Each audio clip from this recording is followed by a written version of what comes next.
વાઘોડિયા તેમજ કોટંબી જિલ્લા પંચાયતની સ્નેહ મિલન સમારોહ બડે હનુમાનજી આજવા ખાતે ભારતીય જનતા પાર્ટીના જિલ્લા પંચાયતનો નૂતન વર્ષ સ્નેહ મિલન સમારોહ કાર્યક્રમ યોજાયો।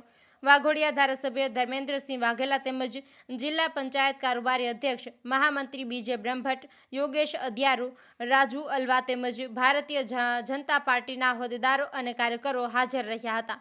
યશસ્વી વડાપ્રધાન નરેન્દ્ર મોદીનું સ્વપ્ન હતું કે હર ઘર સ્વદેશી અંતર્ગત આપણા દેશમાં બનતી વસ્તુનો ઉપયોગ કરે, આપણા ભાઈઓ બહેનો રોજગારી મળે અને આપણા દેશનું નિયમન બીજા દેશમાં ન જાય, જેને લઈને સ્વદેશી વસ્તુનો ઉપયોગ કરવાની હાકલ કરવામાં આવી હતી। સાથે સાથે કમોસમી વરસાદમાં ખેડૂતોને પાકને ઘણું નુકસાન થયું છે, જેને લઈને મુખ્યમંત્રીએ 10 કરોડ રૂપિયાનું પેકેજ જાહેર કર્યું છે। તમામ ખેડૂતોને વળતર મળે તે પ્રકારની ખાતરી ધારાસભ્યએ આપી। જિલ્લા પંચાયત કારોબારી ચેરમેન નિલેશ પુરાણીએ તમામ મુખ્ય મહેમાનો તેમજ મોટી સંખ્યામાં પધારેલા ભાઈઓ બહેનોને નવા વર્ષની હાર્દિક શુભકામનાઓ પાઠવી હતી। પાર્ટીના સંસ્કાર અને પદ્ધતિ અને વર્ષોની જે પરંપરા છે એ પ્રમાણે સંવત 2082ના નવા વર્ષ નિમિત્તે લોકોને દર વર્ષની જેમ આ વર્ષે પણ આશીર્વાદ જનના પાર્ટીને મળતા રહે છે, મળ્યા રહે એવા શુભ આશયથી અને માન્ય ધારાસભ્યશ્રીની ઉપસ્થિતિમાં તેમજ જિલ્લાની તમામ વહીવટી અમારી પાર્ટીની જે પાંખ છે એ બધાની ઉપસ્થિતિની અંદર આજ રોજ વાઘોડિયા તેમજ કોટંબી જિલ્લા પંચાયતના સ્નેહ મિલન સમારોહની અંદર વિશાળ સંખ્યામાં ઉપસ્થિત અમારા માતા બહેનોના અમને આશીર્વાદ મળ્યા અને નવા વર્ષની ખૂબ એમને શુભકામનાઓ આપી। અને આ વર્ષે આખા દેશમાં જ્યારે વિશ્વની આપણે ચોથી અર્થવ્યવસ્થા છે ત્યારે મા ભારતીને પરમ વૈભવે પહોંચાડવા માટે આપણા ગુજરાતના સપૂત માનનીય મોદી સાહેબની સાથે ખભે ખભા મિલાવીને આપણે બધા જ આત્મનિર્ભર ભારત હર ઘર સ્વદેશી દ્વારા મજબૂત બનાવીએ એવી આ થીમ સાથે અમે તમામ લોકો એક હૃદયના ઉમળકાથી નવા વર્ષને વધાવીને એકબીજાને શુભકામનાઓ આપવા માટે અને બધા જ ચાલક બળ બની અને વિશ્વ નેતા મોદી સાહેબની સાથે સાથે મા ભારતીને પરમ વૈભવે પહોંચાડવા માટે આપણા લાગી જઈએ એવી નેમ સાથે આજના આ સ્નેહ મિલન સમારોહની અંદર મારી સાથે ઉપસ્થિત તમામ પાર્ટીના ચૂંટાયેલા અધિકારી પદાધિકારીઓ અને ઉપસ્થિત વિશાળ સંખ્યામાં સરપંચો વગેરે એકબીજા સાથે શુભકામનાઓની આપ લે કરી અને વિશાળ સંખ્યામાં બધાને શુભાશીર્વચન દાદા હનુમાનની નિશાની અંદર મેળવ્યા। આજે બડે હનુમાન આજવા ખાતે કોટંબી જિલ્લા પંચાયત ને વાઘોડિયા જિલ્લા પંચાયતનું સ્નેહ મિલન સંમેલનનું આયોજન કરવામાં આવ્યું।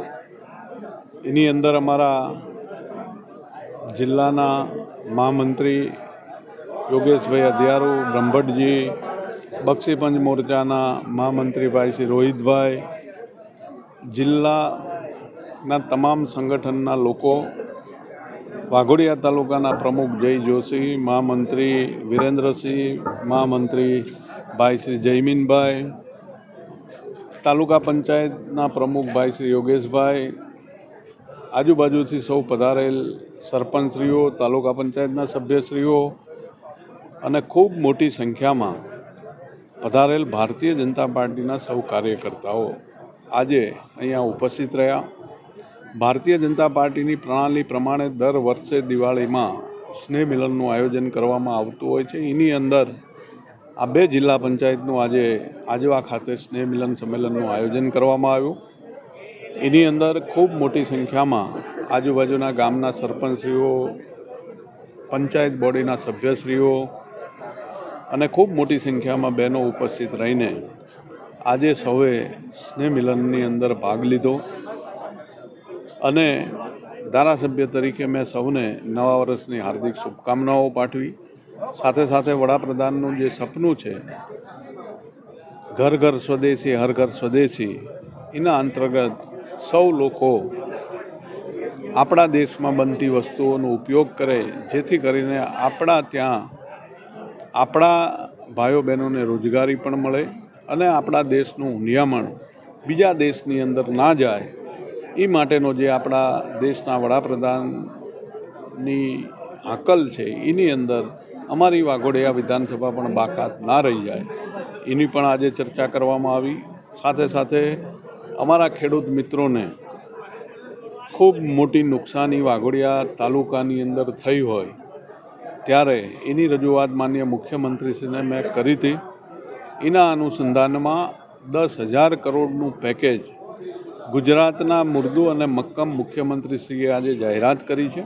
એટલે અમારા વાઘોડિયા વિધાનસભાના તમામ ખેડૂતોને તમામ પાકનું જે કંઈ નુકસાન થયું છે એનું વળતર પણ મળવાનું છે. સાથે સાથે સૌ ભેગા મળીને આજે એકાબીજીને નવા વર્ષની હાર્દિક શુભકામનાઓ પાઠવી અને ખૂબ સરસ મજાનો કાર્યક્રમ થયો. અને આપના માધ્યમથી તમામ અમારા ખેડૂત ભાઈઓને કહેવા માગું છું કે ગુજરાતના મૃદુ અને મક્કમ મુખ્યમંત્રીશ્રીએ 10,000 કરોડનું પેકેજ ફાળવ્યું છે. એમાં ક્યાંય આપણા વાઘોડિયા વિધાનસભાનો ખેડૂત બાકી નહીં રહી જાય. તેમ છતાં પણ કોઈ જગ્યાએ કોઈ મુશ્કેલી હોય તો હું મારા ખેડૂત ભાઈઓની સાથે છું અને મારી જવાબદારી છે કે મારા તમામ ખેડૂતને આનું વળતર મળે. કારણ કે ખેડૂત ડીઝલ, ખાતર, બિયારણ ખૂબ મોંઘું લઈને પોતે મહેનત કરીને બિયારણનું જ્યારે પાક પોતાના હાથમાં આવવાની પરિસ્થિતિ તૈયાર થઈ હોય ત્યારે એના મોઢામાંથી આવેલો કોળિયો છીનવાઈ ગયો હોય ત્યારે અમારી સરકાર ખેડૂતની સતત ચિંતા કરી રહી છે અને તમામ ખેડૂતને વળતર મળે એ માટેના મારા તમામ પ્રયત્નો છે. અને મને વિશ્વાસ છે કે અમારો એક પણ ખેડૂત આ વળતરથી વંચિત નહીં રહે. વિશેષ અમારી આ સંગઠનની ટીમ, ચૂંટાયેલી પાંખ, અમારા સૌ ભારતીય જનતા પાર્ટીના હોદ્દેદારો, કાર્યકર્તાઓ સૌ લોકો પોતાનો કિંમતી સમય કાઢીને અહીંયા સ્નેહ મિલનની અંદર ઉપસ્થિત રહ્યા. એ તમામનો હું હૃદયથી ખૂબ આભાર માનું છું. અહેવાલ સંદીપ પટેલ, લોકાર્પણ.